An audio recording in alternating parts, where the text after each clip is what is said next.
একজন মানব কারিগর বিজ্ঞানীর জ্ঞান প্রয়োগ করে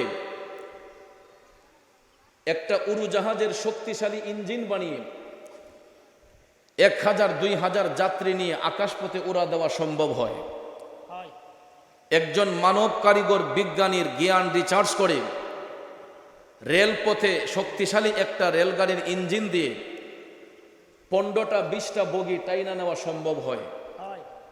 সমুদ্রপথে মানুষের তৈয়ারকৃত, বিজ্ঞানীদের তৈয়ারকৃত এমনও জাহাজ আছে, এক একটা জাহাজ মিনারকোট গ্রাম থেকেও বড় হবে।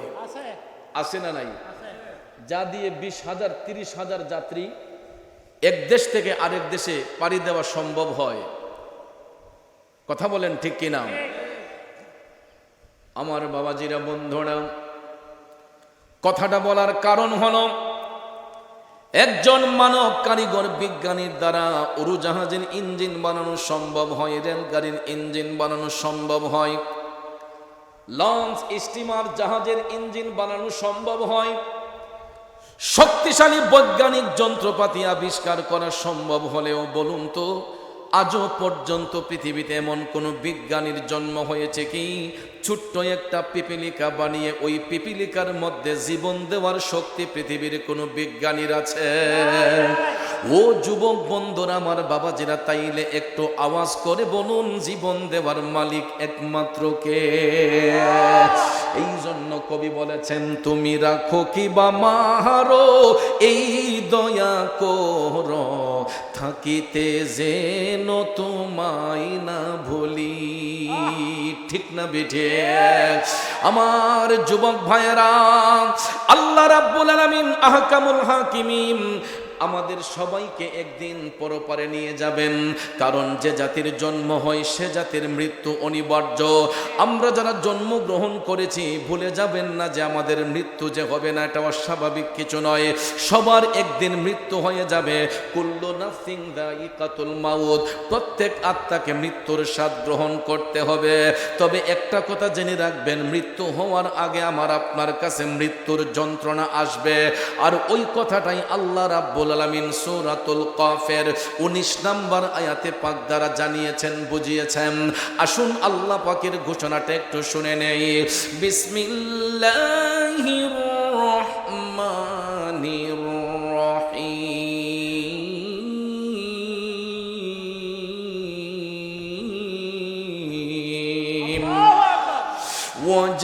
ওয়াজাআত সাকরাতুল মাউতি বিল হক। একটা জবানও বন্ধ রাখবেন না, আওয়াজ দিয়ে বলুন ঘোষণাটা কার?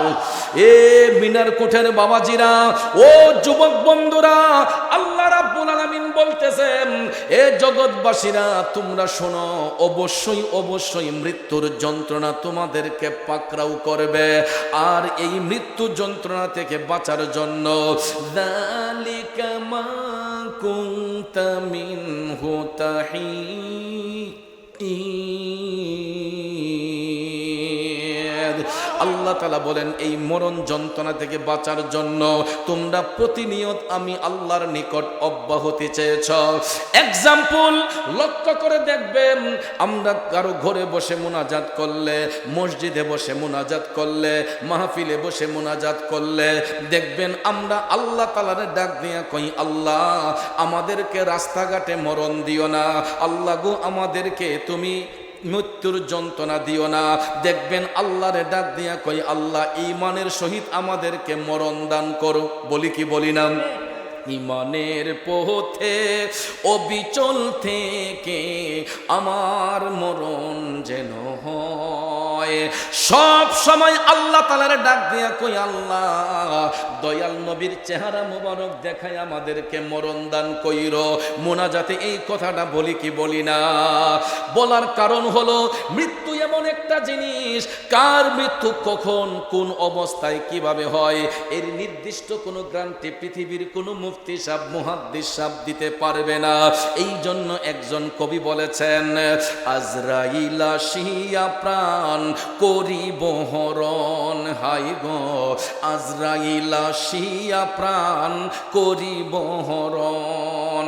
ওরে নিজ গুণে সাহেব আল্লাহ করবা নিবারণ, আমার উপায়কে তখন আমার আল্লাহ নিরঞ্জন, না জানি কি হালে আমার হইব মরণ।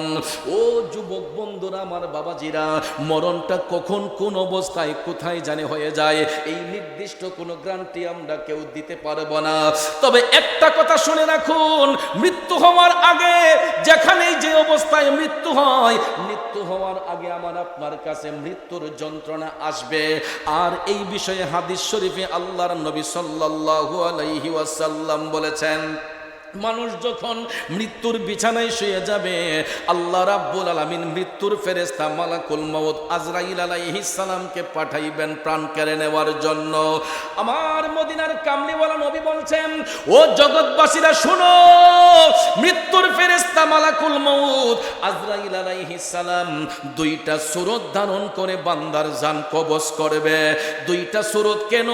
দয়াল নবী বলছেন, মুমিন ব্যক্তিদের জান কবজের সময় আজরাইল আলাইহিস সালাম সুন্দর একটা সূরত ধারণ করে আসবে, আর জাহান্নামী ব্যক্তিদের জান কবজের সময় আজরাইল আলাইহিস সালাম ভয়ঙ্কর একটা সূরত ধারণ করে আসবে। আজকে আলোচনার মাধ্যমে আমরা ওই দুইটা বিষয় সম্পর্কে জানব। মুমিন ব্যক্তিদের মরণটা কিভাবে হয়, ইন্তেকালের পরে মুমিনদের জায়গা কোথায় হয়, আর জাহান্নামী ব্যক্তিদের মরণটা কিভাবে হয়, আর ইন্তেকালের পরে জাহান্নামী ব্যক্তিদের স্থানটা কোথায় হয়। এই দুইটা বিষয় সম্পর্কে আজকে আলোচনা করতে চাই। শুনতে রাজি আছেন তো সবাই? আসুন সামনে যাই। মদিনার কামলিওয়ালা নবী, মায়ার নবী, দয়ার নবী বলেছেন, যদি কোনো মুমিন ব্যক্তির মৃত্যুর যন্ত্রণা হয়, যুবক ভাইয়ার আমার মনোযোগ, দয়াল নবী বলেছেন, মুমিন ব্যক্তিদের যদি মরণ যন্ত্রণা হয়, এরা যখন মৃত্যুর বিছানায় শুয়ে যাবে, সাকারাত যখন শুরু হবে, আজরাইল আলাইহিস সালাম সুন্দর একটা সূরত ধারণ করে তাদের জান কবজের জন্য যখন আসবে, আল্লাহর নবী বলছেন, মুমিন ব্যক্তিদের আজরাইলের পায়ের শব্দ শোনার সাথে সাথে তাদের মুখ থেকে একটা মুস্কি মুস্কি হাসি বের হবে। যদিও মরণ যন্ত্রণা হয়, মুমিন ব্যক্তিদের মরণ যন্ত্রণা হয় না। তারা আজরাইল আলাইহিস সালামকে দেখার সাথে সাথে তাদের মুখের মধ্যে একটা মুস্কি মুস্কি হাসি ফুটবে। আর যখন আজরাইল তাদের জান কবজের সময় দেহের মধ্যে হাত রাখবে, মুমিন ব্যক্তিদের এতটুক পরিমাণ কষ্ট হবে, দয়াল নবী বলেছেন, ছোট্ট একটা পিপিলিকা গায়ের মধ্যে কামড় দিলে যেরকম কষ্ট হয়, মুমিন ব্যক্তিদের জান কবজের সময় তাদের কাছে এমন মনে হবে যেন ছোট্ট একটা পিপিলিকা তাদের গায়ের মধ্যে কামড় দিয়েছে। এর চাইতে বেশি কষ্ট হবে না। যুবক বন্ধুরা, আমার বাবাজিরা, মুমিন ব্যক্তিদের ইন্তিকালের সঙ্গে সঙ্গে দয়াল নবী বলেছেন তাদের চেহারাটা নূরান্বিত হয়ে যাবে এবং তাদের চেহারার মধ্যে একটা মুস্কি মুস্কি হাসি থাকবে। আল্লাহু আকবার, জোরে বলুন আল্লাহু আকবার।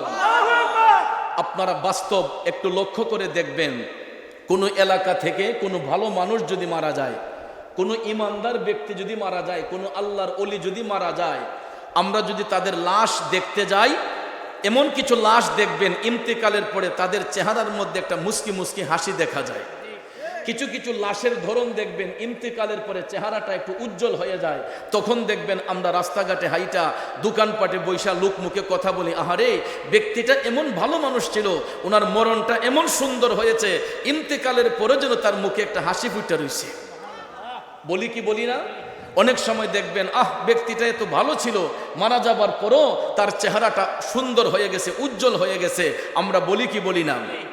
অ্যাকচুয়ালি এটা আমার আপনার মুখের কথা নয়, এটা হাদিস শরীফের কথা। এ মিনারকোটের যুব সমাজ, ও মুরব্বী সমাজ, গভীর মনোযোগ। মদিনার কামলিওয়ালা নবী বলেছেন, মুমিন ব্যক্তিদের ইন্তেকালের পরে তাদের চেহারাটা উজ্জ্বল হয়ে যায়, তাদের চেহারার মধ্যে মুস্কি মুস্কি হাসি ফুটে। কারণ এই কারণে আখেরাতের প্রথম ঘাঁটিটাই হইল কবর। আখিরাতের প্রথম ঘাটিটাই হইল কবর। মদিনার কামলিওয়ালা নবী বলেছেন, কবরের ঘাটিটা যেই ব্যক্তি সহজে পার হইয়া যাবে, আর একটা ঘাট পার হওয়া তার পক্ষে কষ্ট হবে না। আর কবরের ঘাটে যেই ব্যক্তি আটকা পড়ে যাবে, একটা ঘাটও পার হওয়া ওই ব্যক্তির পক্ষে সম্ভব হবে না। যুবক বন্ধুরা আমার, মুমিন ব্যক্তিরা হাসি দিয়ে যাওয়ার কারণ হলো এদের কবরের জীবনটা সুখের হবে, কারণ এরা স্টুডেন্ট ভালো। এরা স্টুডেন্ট ভালো। স্টুডেন্ট যখন পরীক্ষার হলে যায়, দেখবেন এদের কোনো টেনশন থাকে না। ছাত্র যদি ভালো হয়, এরা দেখবেন পরীক্ষার হলে হাসি মুখে যায় এবং প্রশ্ন কখন পাবে উত্তরগুলো লিখবে এরা অপেক্ষায় থাকে, কারণ ভালো স্টুডেন্টের কোনো টেনশন থাকে না। মুমিন ব্যক্তিরা তাদের টেনশন এই জন্য নেই, দুনিয়াতে তারা তাহাজ্জুদ গুজার ছিলেন, তারা আল্লাহর জিকির করেছেন, তারা ওয়াক্তিয়া নামাজ পড়েছেন, এরা আল্লাহর জিকির করেছেন, এরা নবীর দুরূদ পড়েছেন, এরা মানুষদেরকে আলোর পথ দেখিয়েছেন। কথা বলেন ঠিক কিনা? একজন মুমিন ব্যক্তি কোনোদিন মানুষের ক্ষতি করতে পারে না। একজন মুমিন ব্যক্তি কোনোদিন ঈমান হারা চলতে পারে না। একজন মুমিন ব্যক্তি কোনোদিন মানুষদেরকে অন্ধ পথে ডাকতে পারে না। একজন মুমিন ব্যক্তি কখনো বেয়ামলি হইতে পারে না। মুমিন তারাই হয় যারা ওয়াক্তিয়া নামাজ পড়ে, যারা আল্লাহর নবীকে তাজিম করে, যারা দয়াল নবীর গোলামি করে। বন্ধুরা আমার, বাবাজিরা আমার, এদের দুনিয়ার জিন্দেগিটা যেমন সুখময় হয়, এদের কবরের জিন্দেগিটাও আরামের হয়। মনোযোগ, আখিরাতের প্রথম ঘাটি কবর দেশে যখন মুমিনদেরকে দুনিয়ার জমিন থেকে জানাজা দিয়ে পাঠানো হয়, মদিনার কামলিওয়ালা নবী বলেছেন, দাফন করার পরে 40 কদম দূরে আসার সাথে সাথে কবরের মধ্যে আল্লাহ তাআলা দুইজন ফেরেশতা পাঠাইয়া দেন। একজন ফেরেশতার নাম হলো মুনকার, আর একজন ফেরেশতার নাম হলো নাকির। কথা কোন ঠিক না বিঠিক? মুনকার নাকির ফেরেশতা সবার কবরের মধ্যে আসবে। ও বন্ধু, ওই কবরের ঘাট পার হওয়ার জন্য সেখানে একটা পরীক্ষা হবে। কবরের ঘাটে যেই পরীক্ষাটা হবে, ওই পরীক্ষাটাই হইল ইম্পর্টেন্ট একটা পরীক্ষা। আখিরাতের ঘাটের প্রথম পরীক্ষাটাই হবে 3টা প্রশ্নের উত্তর দিতে হবে। কবরের প্রশ্ন কয়টা? জোরে বলেন, কবরের প্রশ্ন? এটা আমরা সবাই জানি, কবরের প্রশ্ন 3টা। এরই মধ্যে প্রথম প্রশ্নটাই হবে মান রাব্বুকা, তোমার রবকে।